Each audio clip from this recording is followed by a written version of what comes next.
कधी आग्रह केलेला नाही. समर्थ तर दासबोधामध्ये म्हणतात, जयासी वाटे सुखची असावे, तेणे रघुनाथ भजनी लागावे, स्वजन सकळही त्यागावे दुःख मूळ दे. जयासी वाटे वैराग्य करावे, तेणे काहीच न विचारावे, उठोनी वाटाची लागावे दिगांतराप्रती. ज्याला सुख हवं आहे, ज्याला शांती हवी आहे, त्यांनीच या वाटेला जा, त्यांनीच इकडे या. समर्थ स्पष्ट आहेत, स्वच्छ सांगतात. जर मागायचं असेल तर तुम्हाला तुमच्यासाठी काहीही मागता येणार नाही, आणि आम्ही आमच्यासाठी सोडून दुसऱ्यासाठी मागण्याची आम्हाला कधी इच्छा होत नाही. म्हणून संत, सद्गुरू आणि देव याच्यामधला फरक असा आहे की देवाकडे गेल्यानंतर काहीतरी मागावं वाटतं, काहीतरी मागितलं जातं, त्याला देव असं म्हणतात. संतांच्याकडे गेल्यानंतर काही इच्छा मागायची होत नाही, आणि सद्गुरूंच्याकडे गेल्यानंतर जे मागितलेलं असतं ते सगळ्याच्या सगळं तिथे अर्पण करण्याची इच्छा होते, त्यांना सद्गुरू म्हणतात. आणि ते सद्गुरू आमचे शंकर बाबा आहे. कोणती इच्छा, कुणाच्या किती इच्छा पूर्ण केलेल्या आहेत विचार करा. आपण चरित्रातले काही प्रसंग वाचत होतो, अंगावरती रोमांच येतात. काय, कशासाठी मागायची आवश्यकता काय? जो न मागता आपल्या मागण्यापेक्षा कितीतरी पटीनं जो देण्यासाठी तयार आहे. पण आमचं असं होतं की बाबांच्याकडे गेल्यानंतर, समाधीपाशी आल्यानंतर, शंकर बाबांच्याकडे गेल्यानंतर, सद्गुरूंच्या स्थानावरती गेल्यानंतर त्यांनी जर काही द्यायचं ठरवलं तर आमची झोळी मात्र पक्की नाही आहे, आमचं पात्र पक्कं नाही आहे. आणि नुसतं पात्रच नाही, आम्ही खरं तर त्यांनी काहीतरी द्यावं आणि आम्ही काहीतरी घ्यावं याच्यासाठी आम्ही पात्रच नाही आहोत. का पात्र नाही आहे? कारण त्यांनी जे दिलेलं आहे ते पेलवण्याची ताकद नाही आमच्यामध्ये. ती ताकद असल्याशिवाय आम्ही त्यांच्याकडे काही मागायचं हे किती वेडेपणाचं आहे. आणि आम्हाला दुसरं काही लक्षातच येत नाही. बरं, दासबोधामध्ये समर्थाने हे प्रत्येक वचन लिहून ठेवलं आहे बरं का. महाराजांचा दासबोध पाठ होता, तोंडपाठ. महाराजांचं एक वचन मी चरित्रातलं ऐकलं आणि वाचलं. महाराज असं सांगायचे की तुम्ही समर्थांचा दासबोध आणि आत्मारामाचा अभ्यास करा, म्हणजे तुम्हाला वैराग्य काय आणि सुख म्हणजे काय आणि शांती म्हणजे काय दुसरीकडे बघायची आवश्यकता नाही म्हणायचे. दासबोध वाचा.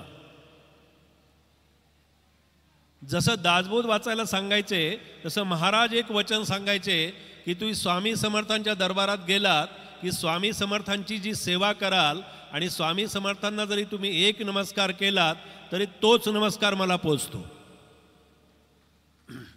मी आणि स्वामी समर्थ दोन नाही आहे. तिन्ही लोक जेथोनी निर्माण झाले, मनाच्या श्लोकामध्ये समर्थ म्हणतात, तिन्ही लोक जेथोनी निर्माण झाले तया देवरायासी कोणी न बोले. काय कमाल आहे बघा. पुढे काय समर्थ म्हणतात ते बघितलं की आमच्या अंगी एकदम अशी झोप उडून जाते. पुढे समर्थ म्हणतात, जगी थोरला देव तो चोरला असे. उघड उघड चोर म्हटलंय आपल्याला सगळ्यांना. काय आपण चोरी केली? फार मोठे चोर आहोत आपण. कशा अर्थानं चोर आहेत?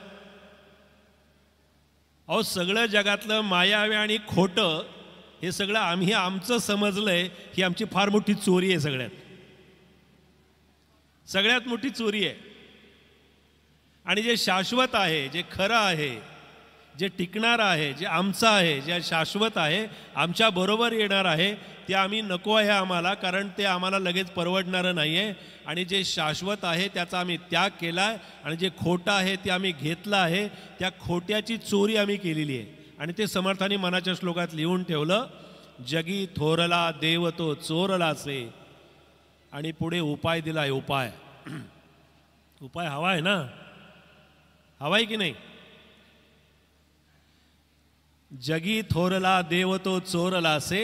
आणि ते म्हणतात तो देव जर तुम्हाला कळायचा असेल, बघायचा असेल, अनुभवायचा असेल तर गुरु विण तो सर्वताही न दिसे.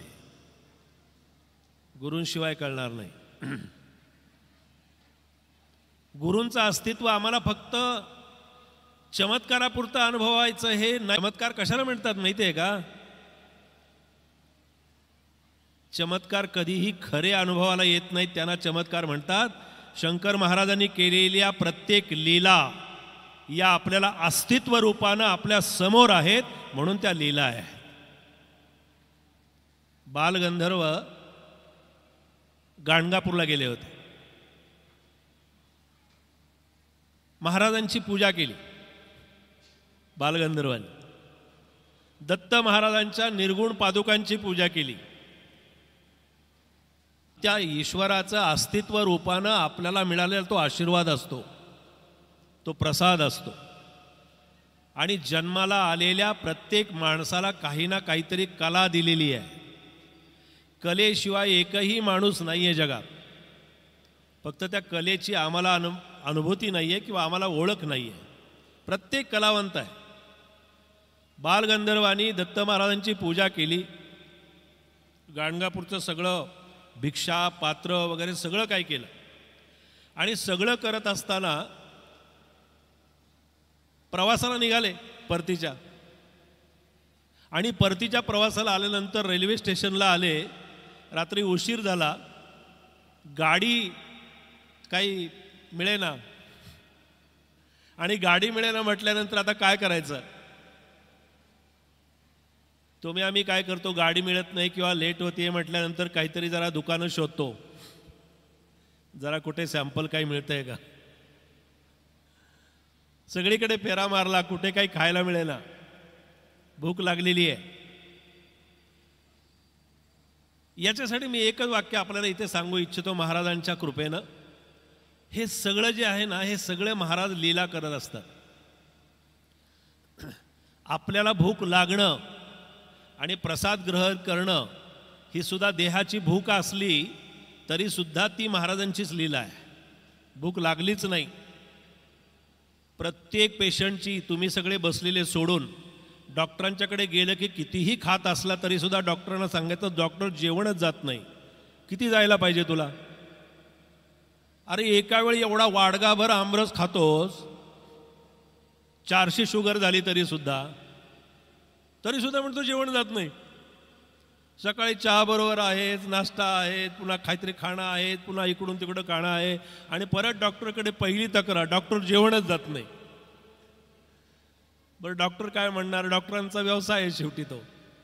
डॉक्टर म्हणणार ह्या गाव गोळ्या. बालगंधर्वांना भूक लागली आणि मला असं वाटलं ते वाचताना, हा महाराजांची लीला किंवा हे वाचत असताना असं वाटलं की ती बालगंधर्वांना लागलेली भूक ही खऱ्या अर्थानं बालगंधर्वांना नव्हती लागली. ती आमची भूक भागवण्यासाठी महाराजांनी त्यांना भूक लागलेली होती.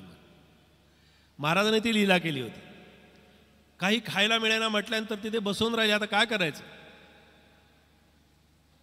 एवढ्यात महाराज येतात, शंकर बाबा येतात आणि कुरमोरे फुटाने देत नाहीत तुमच्या आमच्यासारखे. घे तुला भूक लागली आहे ना, आता खा, पाणी प्यायपुरतं थोडंसं. ते तुम्ही आम्ही करतो. अगदी 12:30-1 वाजता जरी कोणी भुकेलेला माणूस असला तरी सुद्धा त्याला तुम्ही सगळे सोडून, त्याला जेवायचंय का विचार सोडून आपण काय विचारतो, कोकम सरबत चालेल ना. हे तुमचं आमचं झालं. महाराजांनी त्याला काय फक्त 2 फळं काढून दिली नाहीत, महाराजांनी कुरमुरे फुटाणे दिले नाहीत, तर शंकर बाबा महाराजांनी बालगंधर्वांना पंचपक्वान्नाचं जेवण घातलं. पोटभर पुरी भाजीचा जेवण घातलं. तृप्त झाले. आणि तृप्त झाल्यानंतर हा काय चमत्कार सांगायचा नाही मला, हा चमत्कार मी याला मानतच नाही. ही महाराजांची लीला आहे आणि महाराजांनी त्याच्यासाठी आपल्याला हे सगळं सांगितलं आहे. भक्तांच्या श्रद्धा कुठेतरी कमी पडतात आणि या श्रद्धा कमी पडल्या की मग जरा आपली बॅटरी डाऊन होते आणि ती बॅटरी सारखी चार्ज राहावी म्हणून ह्या सगळ्या लीला त्यांनी केलेल्या आहेत. त्यांना काय आवश्यकता होती या लीलांची? काय समर्थांना एवढे करायची आवश्यकता होती? पोटभर जेवण झालं आणि महाराजांना विचारतात काय देऊ मी याच्याबद्दल. महाराजांनी ते ऐकायच्यात बोलायच्यात महाराज गुप्त झाले. दुसऱ्या दिवशी त्याच्यानंतर बालगंधर्व सोलापूरला गेले आणि सोलापूरला गेल्यानंतर महाराज त्यांच्यासमोर उभे राहिले आणि महाराजांनी विचारलं की आता तृप्त झालास ना तू? हो महाराज मी तृप्त झालो, आता त्याच्याबद्दल मी तुम्हाला काय देऊ बरं? याच्यासाठी मी सांगतोय, ही कथा नाही सांगत आहे फक्त, ही फक्त लीला म्हणून सांगत नाहीये, हा घडलेला प्रसंग आहे म्हणून सांगतो. महाराजांनी त्यांना सांगितलं की मी तुला जो प्रसाद दिला आणि तो तृप्त झालास ना, अरे मला बिदागी काही नको, मला त्याच्याबद्दल काही देऊ नकोस. फक्त म्हणाले दर गुरुवारी देवाचं भजन कर, सद्गुरूंचं भजन कर. अशी शंकर बाबांनी माणसं भक्ती मार्गाला लावलेली आहेत. हा भक्ती मार्ग जो आहे ना, अशा प्रकाराने संतांनी आमच्यामध्ये प्रेरित केलेला आहे. आणि महाराज आज अस्तित्व रूपानं आज तिथे गेल्यानंतर जे चैतन्य जाणवतं, समाधी आहे तशीच आहे, महाराज आहे तिथेच आहेत. काय फक्त ते समाधी सोहळ्यापुरते, गुरुवारपुरते, पौर्णिमेला फक्त वारी करतो तेवढ्यापुरते महाराज इथे असतात वगैरे असं काही नाही आहे. एकही क्षण असा नाही, एकही पळ असा नाही, एकही घटना अशी नाही, एकही कुठलाही क्षण असा नाही आयुष्यातला जीवनातला प्रत्येकाच्या की महाराज इथे नाहीत असं कधीच होत नाही. महाराज इथे सतत अखंड अव्याहत आणि अविरतपणे वावरतात.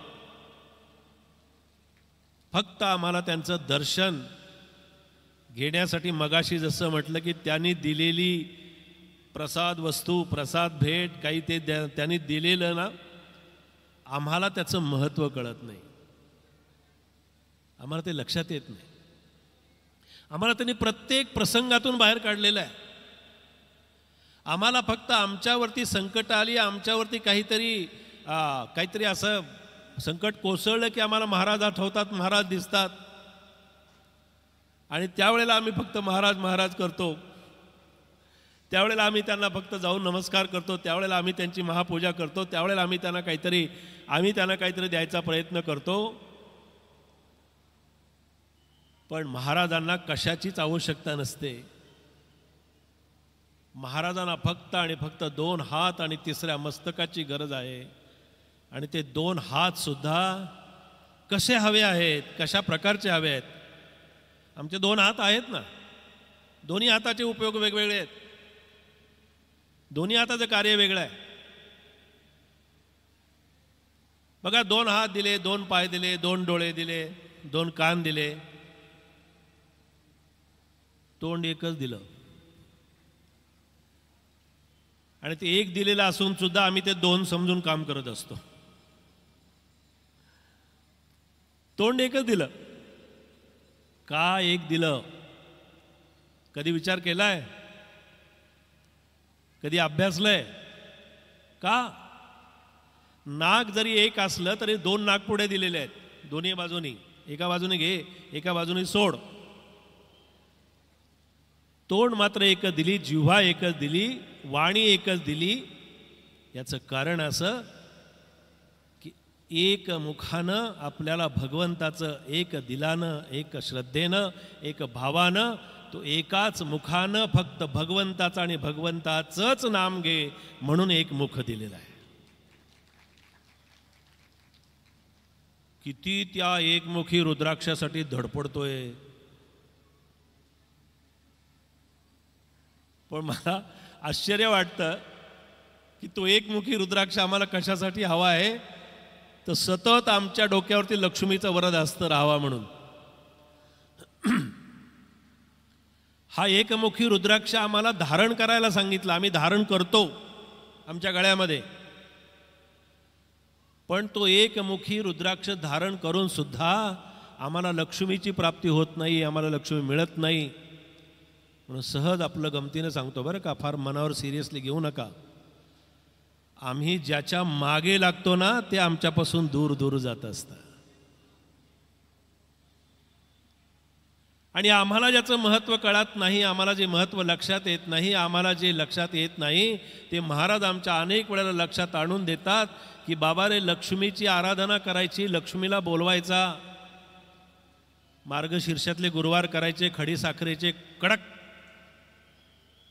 का? लक्ष्मीची उपासना. आणि ही लक्ष्मीची उपासना कशासाठी? आम्हाला तिचा सतत वरदहस्त राहावा म्हणून. माझ्या प्रवचनामध्ये जेव्हा संगीत प्रवचन असतं त्यावेळेला मी मुद्दाम ते अभंग नेहमी म्हणतो. अमोल जीवन सुवर्ण संधी, अमोल जीवन सुवर्ण संधी, त्यजुनी अवखळपणा मुखाने, विठ्ठल विठ्ठल म्हणा मुखाने, विठ्ठल विठ्ठल म्हणा. एकदम लक्ष्मी याविषयी वाटते की नाही आम्हाला? तशी येत नाही. आणि ती येत नाही म्हणूनच बरं आहे. एकदम आली तर ठेवणार कुठे? ठेवायला जागा कुठे आहे? बरं, ती जागा जरी केली तर त्या जागेवरती ती राहीलच असं नाही. आणि त्या जागेवर ठेवलं तर आम्ही तोपर्यंत जागे राहू असं तरी खात्री कुठं आहे? बरं, जागे कदाचित आम्ही राहू पण जागेवरच राहू हे तरी कुठं आहे? आमची जागा बदलू शकते. लक्ष्मी अशी एकत्र येत नाही, लक्ष्मी एकदम येत नाही, लक्ष्मी एकदम मिळत नाही. लक्ष्मी कसे येते ते सांगितलंय. लक्ष्मीचा येण्याचा मार्ग सांगितलाय. कणा कणाने लक्ष्मी येते, कणा कणाने लक्ष्मी येते, क्षणा क्षणाने जीवन सरते, क्षणा क्षणाने जीवन सरते, मना मनाने पुण्य वाढवी, त्यजुनी अवखळपणा मुखाने, विठ्ठल विठ्ठल म्हणा मुखाने, विठ्ठल विठ्ठल म्हणा. अशी लक्ष्मी येते. आणि ही लक्ष्मी केव्हा येते, केव्हा केव्हा स्थिर राहते असं एके ठिकाणी सांगितलेलं आहे की लक्ष्मीला बोलवण्याची आवश्यकता नसते, लक्ष्मीला हाक मारण्याची आवश्यकता नसते, लक्ष्मीसाठी उपवास करण्याची गरज असतेच असं नाही. तुम्ही करत असाल तर माझं काही म्हणणं नाही. फक्त उपवास करताना आपण तो खरा उपवास करतो का हे अनेक वेळेला तपासून बघा. एकादशीचा उपवास असले की 4 दिवस भाजणीची तयारी करायची, उपवासाची तयारी करायची, नवीन नवीन पदार्थ तळून चेंज करायचा. याला उपवास म्हणत असाल तर जरूर करा, माझं काही म्हणणं नाही. पण महाराज आम्हाला असं सांगतात की उपवासापेक्षा सुद्धा उपासना करा. उपवास करू नका असं नाहीये, पण या देहाला कष्ट देण्याचा तुम्हाला अधिकार काय आहे? अरे हा देह तुमचाच नाहीच आहे. ज्यांनी तो जन्माला घातला त्या देहाला कष्ट देण्याची आवश्यकता गरज नाही आहे. हा रामाचा देह आहे, हा ईश्वरानं दिलेला देह आहे. हे देह जो आहे ना, हा देह फक्त आम्हाला सांभाळण्यासाठी दिला आहे, सांभाळण्यासाठी. आम्ही या देहाचे मालक नाही आहोत, आम्ही या देहाचे फक्त आणि फक्त विश्वस्त आहोत, मालक नाही. म्हणून असं सांगितलंय की लक्ष्मीला बोलवण्याची आवश्यकता नाही, उपवास करण्याची आवश्यकता नाही. तुम्ही नारायणाला अतिशय श्रद्धेनं हाक मारा, त्या नारायणाच्या पाठोपाठ लक्ष्मी तुमच्याबरोबर धावत येईल. तिला बोलवण्याची गरज नाही. ज्याला बोलवतो ती माणसं येतात का तुमच्याकडे? आणि ज्यांना बोलवत नाही त्यांना, आमच्यासारख्यांना येतात की नाही? जय जय रघुवीर समर्थ, झाला भिक्षा.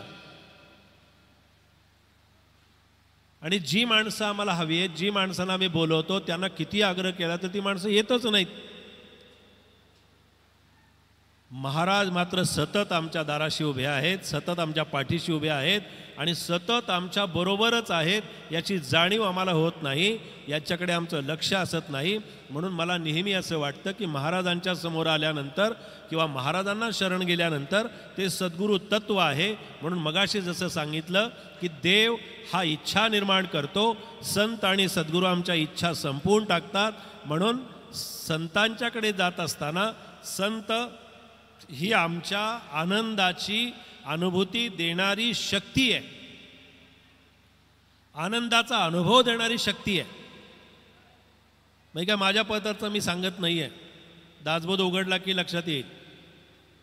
संत आनंदाचे स्थळ, संत सुखची केवळ, नाना संतोषाचे मूळ, ते हे संत श्रीराम.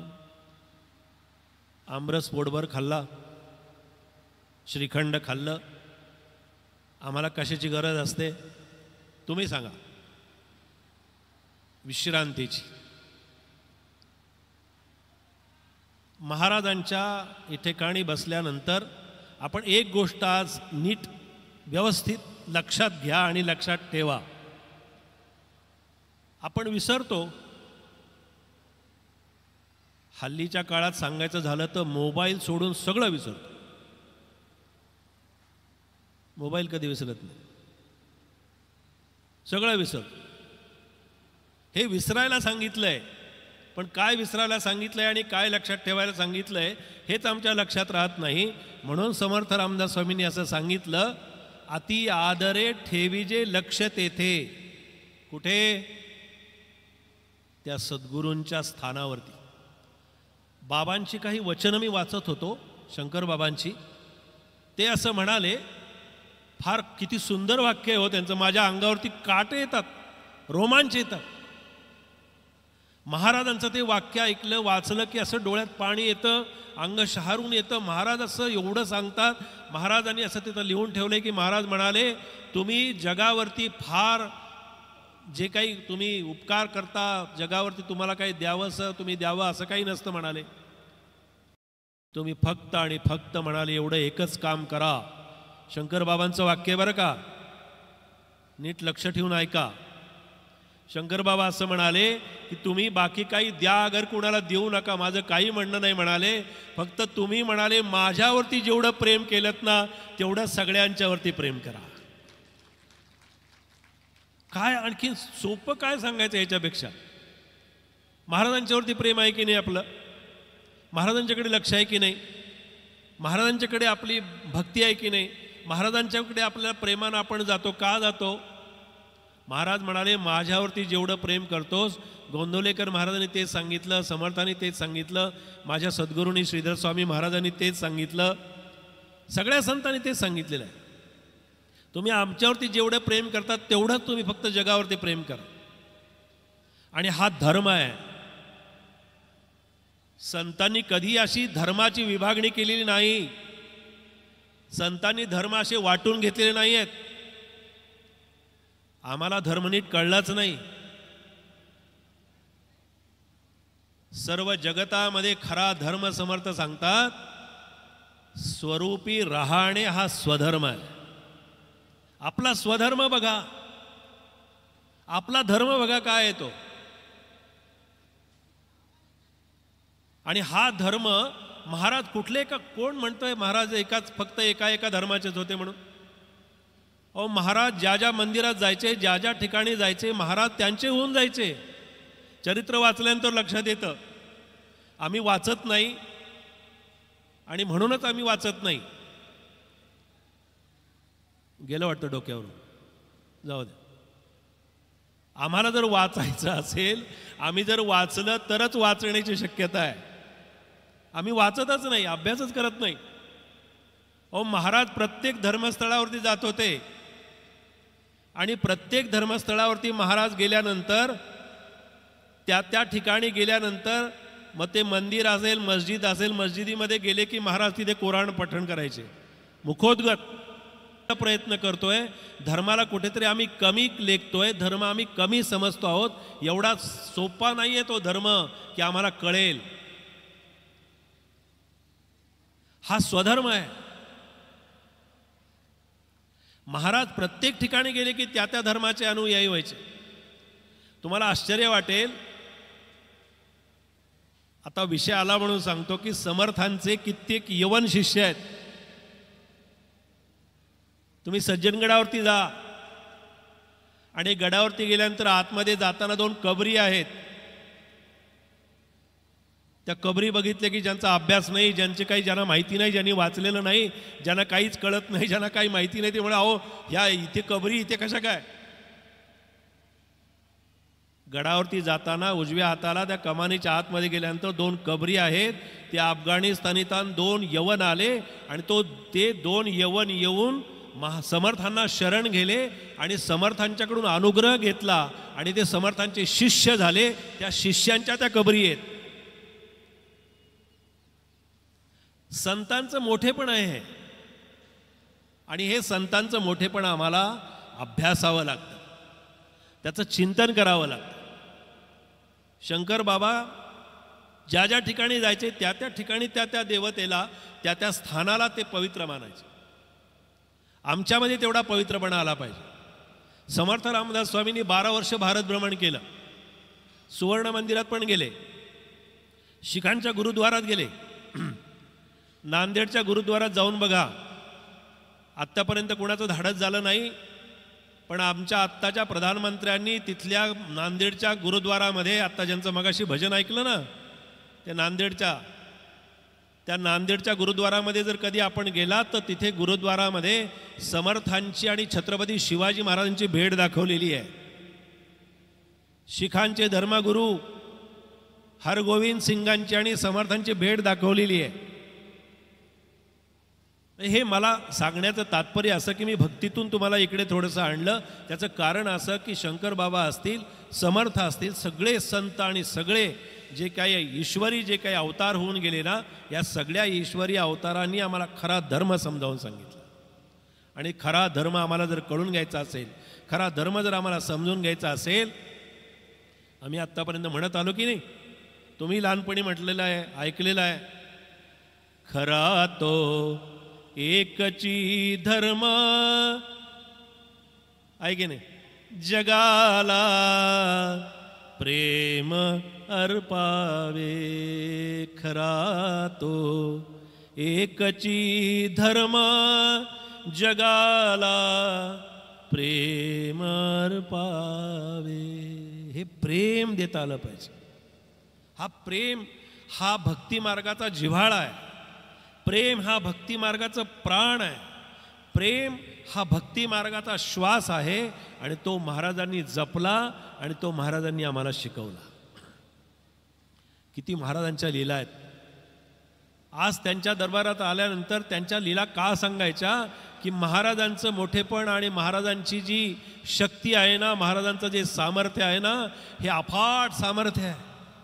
महाराजांची उंची आणि महाराजांच्या शरीर यष्टीचा आणि महाराजांच्या व्यक्तिमत्वाचा आम्हाला अंदाजच येऊ शकत नाही. एवढं मोठं व्यक्तिमत्व, हिमालयासारखं उंची गाठलेलं, अथांग सागरासारखं सगळे वलित आहे. पहाटेच्या वेळेला 4 वाजता, 3, 3:30, 4 वाजता त्या पूजेचा अनुभव घ्या, त्या समाधीचं दर्शन घ्या, नुसतं बाहेर येऊन बघा. त्यावेळेला महाराज तिथं प्रत्यक्ष हे उपचार प्रत्यक्ष घेत असतात. प्रत्यक्ष त्यांचे तिथं अस्तित्व आपल्याला जाणवतं. आणि महाराजांनी जशी मगाशी सांगितलं, शिकवण दिली ना, की जगाला प्रेम द्या. तुमच्यातला जो प्राण आहे, तुमच्यातला जो प्राणवायू आहे, तुमच्यातली जी शक्ती आहे, त्या शक्तीचा आणि सामर्थ्याचा तुम्ही कधीतरी तुम्हाला अनुभव घ्या. समर्थ जसं म्हणाले होते की सामर्थ्य आहे चळवळीचे, जो जो करील तयाचे, परंतु ते भगवंताचे अधिष्ठान पाहिजे. हे अधिष्ठान लाभलेलं आहे, प्रत्येकाला लाभलेलं असतं अधिष्ठान. अधिष्ठान नाही असं होत नाही. म्हणून देवाच्याकडे गेल्यानंतर मागण्याची इच्छा होणं, देवाकडे गेल्यानंतर काहीतरी इच्छा अंतःकरणामध्ये प्रेरित होणं हे स्वाभाविक आहे. संतांच्याकडे गेल्यानंतर अभ्यास असावा म्हणून तुम्हाला सांगतो, मागण्याची सुद्धा एक वृत्ती असते, वृत्ती, त्याला वृत्ती म्हणतात. संतांचं काय ओळख दिली हो? कशावरून संत ओळखायचा? दाढी, जटा, भरजरी शाल, पोशाख. कशाला लांब जाता? महाराजांच्याकडे बघा, काय वेश होता, कसा वेश होता, कसं अस्तित्व होतं. अहो त्यांच्याकडे बघितल्यानंतर सुद्धा किंवा त्यांच्याकडे पाहिल्यानंतर सुद्धा त्या काळामध्ये त्यांच्या चरित्रातला अभ्यास केल्यानंतर पटकन कोण आलं त्यांना महाराज म्हणून नमस्कार करायला? समर्थांचं चरित्र, महाराजांचं चरित्र अनुभवलं, अभ्यासलं की लक्षात येतं या संतांनी इतकं सोसलं, इतकं अनुभवलं, त्यांच्या अंशात्मक सुद्धा आम्हाला सोसावं आणि भोगावं लागलेलं नाही आहे, आणि तेवढं सुद्धा आम्हाला भोगता येत नाही. एवढं त्यांनी जगाच्या आघात सोसलेले आहेत, एवढी टीका सोसलेली आहे, एवढी निंदा सोसलेली आहे. आणि जो जगाचे आघात सोसतो त्याला संत पदवी मिळते, त्याला सद्गुरू असं म्हणतात. असे आले की महाराजांच्याकडे आता सगळ्या जगामध्ये बाहेर चाललेलं आपण बघतो, भरजरी शाल, पोशाख, मोठमोठे असे सगळे वेश आवेश केले, आरडाओरडा केला की झालं. आजूबाजूचे 5, 50, 100 लोक गोळा झाले की झाले महाराज. शंकर बाबांच्या चरित्रामध्ये आपल्याला वाचल्यानंतर, अभ्यासल्यानंतर लक्षात येतं की महाराजांनी लोकांना आणि समाजाला गोळा करण्यासाठी आणि गर्दी करण्यासाठी कुठलाही प्रकार आपल्याला कुठे पाहायला मिळत नाही. महाराजांच्या अस्तित्वानं आणि महाराजांच्या त्या सहवासानं लोक जसे त्या मधाच्या पोहळ्याला जशा माशा येऊन तिथे चिकटतात आणि त्या मधाच्या जशा मकरंदाच्या शोधामध्ये असतात, जशी ती गुलाबाची कळी आणि पाकळी फुलायला लागल्यानंतर जसा तो भुंगा गोंजारव करत असतो आणि त्यातला मध शोधण्याचा प्रयत्न करत असतो, अगदी तशीच्या तशी तीच अवस्था आमच्या महाराजांची आहे. आणि आम्ही सगळे भुंगे आणि गुंजारो त्यांच्या त्या गुलाबाच्या त्या मकरंदासाठी आम्ही त्यांच्याकडे येत असतो. पण तो थोडा तरी कधीतरी चाखता आला पाहिजे की नाही? कधीतरी. मी तर नेहमी माझ्या प्रवचनामध्ये सांगतो, रोज नको, जाऊ द्या, रोज नाही जमणार आपल्याला. किती वेळा ठरवलं पहाटे उठायचं तरी सुद्धा त्या गजराच्या घड्याळावरती धाडकन हात मारून पुन्हा आपलं 4 वाजता उठायचं ठरवून 8 वाजतात कधी ते कळतं का आपल्याला? तुम्ही सोडून हा सगळे, नाही जमत. महाराजांची निद्रा, माणसं अस्तित्व, महाराजांचं चरित्र वाचा. अहो योग्यांना निद्राच नसायची, त्यांना निद्रा तुम्हा आम्हाला लागते, निद्रा देहाला लागते.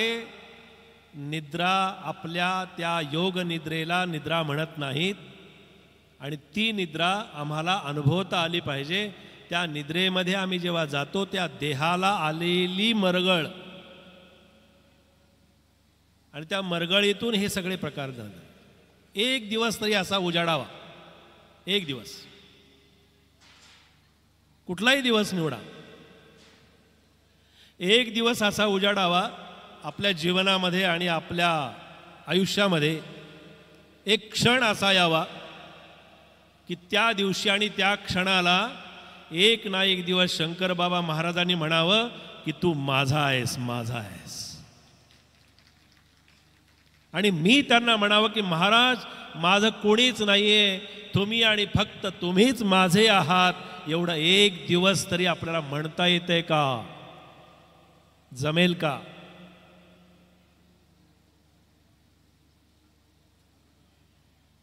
महाराज सोडून सगळी खरी खरी सत्य आपल्या बाजूनी आपल्याबरोबर असणारी माणसं सोडून आपल्याला दगा धोका देणारी, आपल्याबरोबर न येणारी, आपल्याबरोबर फक्त तोंडावर खरं बोलणारी त्या सगळ्या माणसांना आम्ही आमचं म्हणतो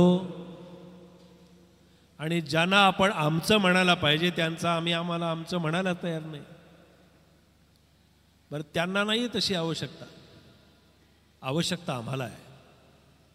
एक दिवस गोंदवलेकर महाराजांनी असं सांगितलं, एक दिवस म्हणाले फक्त तुम्ही आयुष्यातला जीवनातला बघा, तुम्ही किती वर्ष जगतो आपल्याला माहीत नाही, किती श्वास राहिलेत काही माहिती नाही.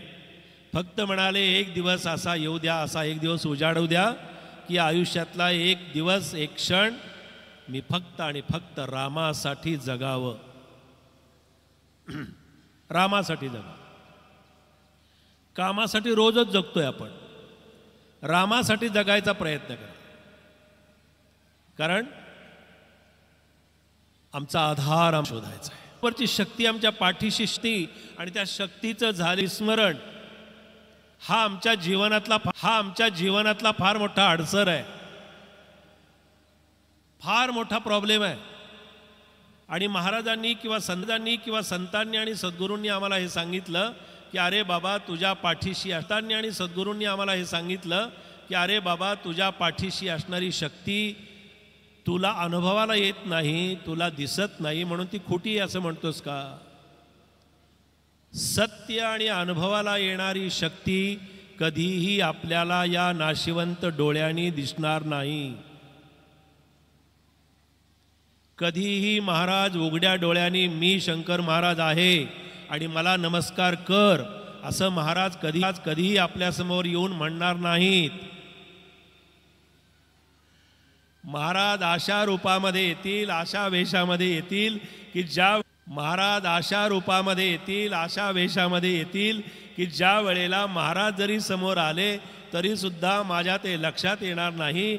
आणि अशा वेळेलाच महाराज मला बरोबर सावध करतील आणि माझ्या समोर येतील आणि मग आम्ही त्यावेळेला कुठेतरी बेसावतपणे छानपैकी आईस्क्रीम खात असू. संत आणि सद्गुरू कधीही असे आपल्या समोर आपल्याला असे समोर येऊन उभे राहतील किंवा राहतात असं नाही आहे. वेगवेगळ्या रूपामध्ये आहेत. स्वामी समर्थांच्या अनेक प्रकार, अनेक चमत्कार, अनेक गोष्टी आपण ऐकत असतो, अनेक लीला ऐकत असतो. अहो, स्वामी समर्थांच्या लीला ऐकल्या, त्यांचं चरित्र वाचलं की महाराज तर म्हणाले की आम्ही दोघे एकच आहोत. महाराजांच्या कितीतरी गोष्टी आहेत. महाराजांच्याकडे गेलं की महाराज तिथे बसलेले दिसायचे पण क्षणात अदृश्य व्हायचे. ज्या वेळेला आम्हाला वाटायचं की महाराज तिथे बसलेले तर आम्ही तिथे जावं, नमस्कार करायला जावं, महाराज तिथून कुठेतरी अदृश्य व्हायचे. आणि जिथे ते नाहीत, आम्हाला दिसणार नाही, तिथे ते बरोबर त्यांचं अस्तित्व तिथे जाणवायचं. ज्या ठिकाणी समाधी असते आणि ज्या ठिकाणी पादुका असतात तिथून महाराज क्षणभरही इतरत्र कुठेही जात नाहीत. हे लक्षात ठेवायचं. कारण प्रत्येक समाधीमध्ये, प्रत्येक पादुकांच्या मध्ये त्यांनी स्वतः सांगून ठेवलेलं आहे. मी सांगत नाहीये. गिरनारला गेल्यानंतर काय गिरनारचे डोंगर अनुभवताना, आनंद घेताना ठीक आहे, बाकीच्या गोष्टी आनंद घ्या, पण हा सगळा आनंद घेतल्यानंतर एवढ्या पायऱ्या चढून गेल्यानंतर मग डोलीने जा, पायऱ्या चढून जा, पण त्या गिरनारवरती गेल्यानंतर एवढे झालेले श्रम आणि एवढ्या झालेल्या आपल्याला यातना आणि वेदना त्या पादुका नुसत्या बघितल्या की सगळ्या वेदना एका क्षणात निघून जातात की नाही. हे पादुकांचं अस्तित्व आहे.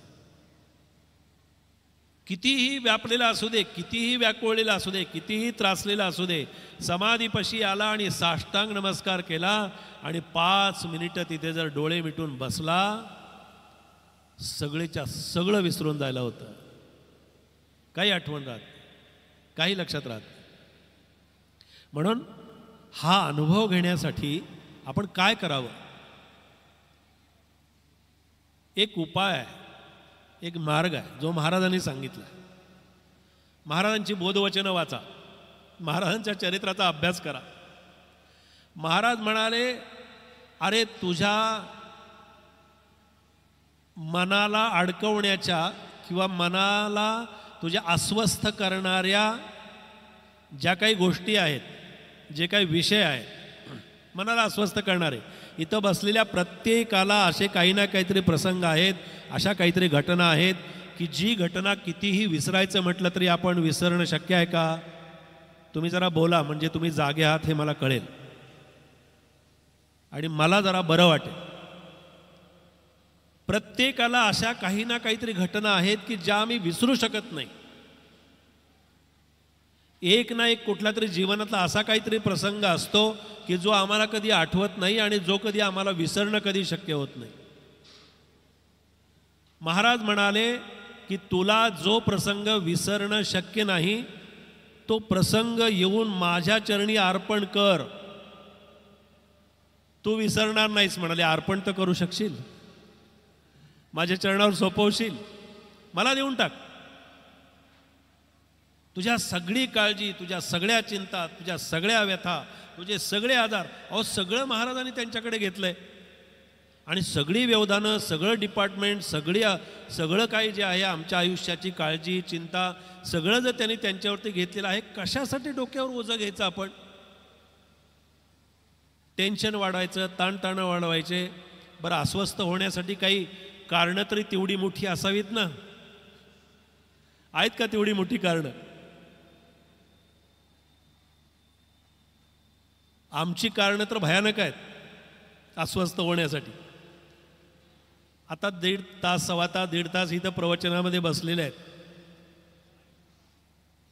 नाईलाजानं मोबाईल सायलेंट करावा लागलेला आहे. इच्छा नाही आहे पण सायलेंट केलेला आहे. पण सायलेंट केलेला असला सरी तुझा ते मेसेज आलेले, वाजलेले सगळे लक्षात येत आहेत. एक मन सांगतंय इतके 4-5 वेळाला मेसेज येऊन गेलेत, मिस कॉल येऊन गेलेत, जा बरं जरा उठून बरं बाहेर कुणाचे आहेत ते.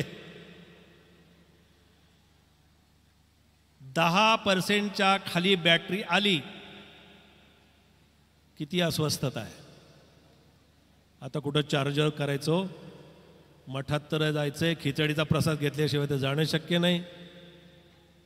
आता इथं कुठं लावायचं एवढ्या गर्दीमध्ये मोबाईल चार्जिंगला लावायचा? बरं भीती मनात, कुठं चार्जिंगला लावला, जरा इकडं तिकडं काय झालं, कोणी जर समजा आपल्यापेक्षा त्याला जर भारी वाटला, जर आपला मोबाईल नाही सापडला, जर कुठे इथून कुठे जात नाही काहीच. महाराजांच्या मठातला मी अनुभव घेतलाय. रात्रंदिवस अशी दारं उघडी ठेवली तरी सुद्धा कुणाची ताकद नाही कुणाच्या वस्तूला हात लावायची. सामर्थ्यच तसं आहे. आणि जर असा कोणी प्रयत्न केला तर त्याच्यापेक्षा किती कैक पटीनं त्याला ते चुकवावा लागतो. इन्कम टॅक्स किती चुकवायचा म्हटलं तर तो चुकवता येत नाही, कुठेतरी तो सापडतोच. तो आमचा टॅक्सचा अधिकारी तरी कुठेतरी इकडे तिकडे जरी तो बेसावत झाला, कधीतरी त्याच्या पुण्यवंतांना अनुभवायला मिळाला, हे आमचं सगळ्यांचं भाग्य आहे. पुण्यवंतांना अनुभवायला मिळाला, हे आमचं सगळ्यांचं भाग्य आहे. आणि आमच्या जन्मामध्ये, आमच्या आयुष्यामध्ये जर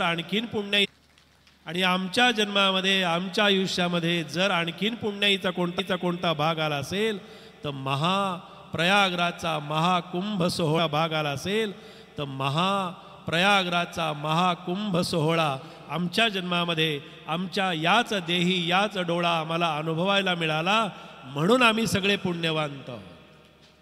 याला पुण्य म्हणायचं. किती तुमच्याजवळ गाठोडी आहेत उशाला, त्याला पुण्य नाही म्हणता येणार. हे पुण्याईचं खरं लक्षण आहे. आणि ते पुण्य आपल्या वाट्याला आलं, ते आपल्या अनुभवाला आलं आणि ते आम्हाला अनुभवता आलं.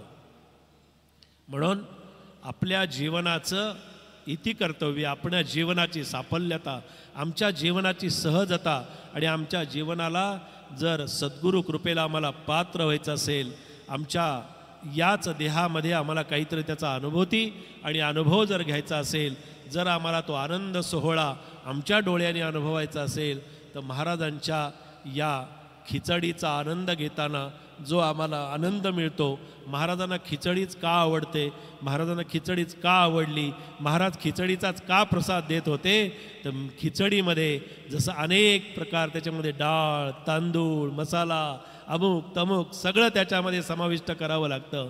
एकदा कलावती मातांनी त्यांच्या अरे नुसता पानाचा विडा खाल्ला म्हणजे पानं नुसती खाल्ली म्हणजे ती रंगत नाहीत. त्या म्हणायच्या की पानाला जसा चुना, कात, सुपारी, मसाला त्याच्यामध्ये टाकावा लागतो तेव्हा तो विडा रंगतो. आणि तसंच आहे आमच्या महाराजांची खिचडीसुद्धा तेव्हाच रंगते की त्याच्यामध्ये नवविधा भक्तीचा मसाला त्याच्यामध्ये मिसळला जातो. आणि तो नवविधा भक्तीचा आनंद आम्हाला जर इतरत्र कुठेही अनुभवता येत नाही, तो आनंद आम्हाला कुठे अनुभवता येतो, तो शंकर बाबांच्या मठातल्या खिचडीमध्ये अनुभवायला मिळतो. ही खिचडी आहे. खिचडी अनेक प्रकाराने शब्दप्रयोग वापरला जातो. आमच्या आयुष्याची आणि जीवनाची कधीही त्या अर्थानं खिचडी होऊ देऊ नका. आमच्या आयुष्याची इतरत्र कुठल्याही अशा प्रकारची खिचडी होऊ द्यायची नसेल आणि होऊ नये असं जर वाटत असेल तर महाराजांच्या खिचडीचा प्रसाद घ्या आणि महाराजांच्या समाधीला जाऊन शरण जा. महाराजांची कृपा संपादन करा. आज समाधी सोहळ्याच्या निमित्तानं ही सेवा मिळते, हा आनंद मिळतो. आम्हाला आणखीन काय हवं आहे? आमच्या आयुष्याची दोरी ज्यांनी हातामध्ये धरलेली आहे, आमच्या आयुष्याचा दोर ज्याच्या हातामध्ये आहे, अहो त्यांनी नुसता दोर असैल केला तरीसुद्धा आमचं इकडे लगेच ठोके वाढतात. इथे आमच्या छातीमध्ये धडधड व्हायला लागतं. महाराज आम्हाला कधीही सोडणार नाहीत. महाराज आम्हाला कधी सोडू शकत नाही. फक्त त्या दृष्टीनं आम्ही त्यांना शरण जायला पाहिजे. त्या दृष्टीनं आम्ही त्यांच्यापाशी गेलं पाहिजे. महाराजांच्या समाधी सोहळ्याच्या निमित्तानं महाराज समाधीमध्ये आज कशा प्रकारानं आहेत, अनुभूती देतात, अनुभव देतात. म्हणून आपल्याला फक्त एवढंच महाराजांच्याच शब्दामध्ये सांगण्याचा प्रयत्न करतो. अनुभूती आणि अनुभवासाठी, अनुभव मिळवण्यासाठी, अनुभव यावा म्हणून काही करू नका. मला त्यांनी दर्शन द्यावं आणि मला अनुभव मिळावा आणि मला त्यांनी माझ्यावरती कृपा करावी असं म्हटल्याने त्यांना त्याच्यातला स्वार्थ दिसतो. त्याच्यातला परमार्थ आपल्याला साधायचा आहे. त्यांना मला जेव्हा माझ्यावरती कृपा करायची तेव्हा करू दे ना. एवढं मोठं ओझं घेऊन आलोय गेल्या जन्मातलं, डोक्यावर गाठोडं, ते संपू दे ना एकदा. आणि ते डोक्यावरती गाठोडं शब्दप्रयोग वापरलाय बरं का समर्थांनी. संचिताचा आणि प्रारब्धाचं गाठोडं म्हणाले. तुम्ही डोक्यावरती ओझं घेऊन आलेला आहात, ते डोक्यावरचं गाठोड्यातलं सगळ्याच्या सगळं संपल्याशिवाय कधीही सद्गुरूंची म्हणाले कृपा होत नाही. ते ज्या दिवशी ज्या क्षणाला तुमचं संचिताचं गाठोडं तुमचं संपेल त्या क्षणी महाराज तुमच्या डोक्यावरती येऊन हात ठेवतील. तुम्हाला वेगळं काय करायची गरज नाही, पण त्या आधीचं आम्हाला ते तरी ते संपू द्या ना एकदा. आणि त्या कर्मामध्ये आणखीन वेगळी भर घालू नका. म्हणून सत्कर्म करा, सद्धर्म करा. वाट त्यांचे दर्शन द्यावं म्हणून काही करू नका. त्यांनी आम्हाला कृपा करावी म्हणून आम्हाला काही करायचं नाही आहे. आम्ही ज्या वेळेला आम्ही तुम्हाला कृपा करायची तर करा. महाराज एक फक्त सांगतो फक्त की समजा समाधी सोहळा चाललेला आहे आणि असा एक अनुभव आला किंवा येईल आपल्या पुण्याईनं, प्रत्येकाला येईल, कोणालाही येतो आणि केव्हाही येतो. समजा असा अनुभव आला आणि महाराजांनी आपल्याला विचारलं, बोल तुला काय हवं आहे? लगेच चेकबुक करू नका समोर. पूर्ण देताना असं पाहिजे की त्यांच्याकडे म्हणाले तिथं कोरा चेक असला पाहिजे. त्यांना सांगायचं रक्कम तुम्ही टाका. महाराज जर आले आणि त्यांनी जर विचारलं की तुला काय हवं आहे तर एवढंच फक्त सांगायचा आपण प्रयत्न करूया. एवढंच आपण त्यांना फक्त सांगूया की महाराज मी आहे, हा असा आहे.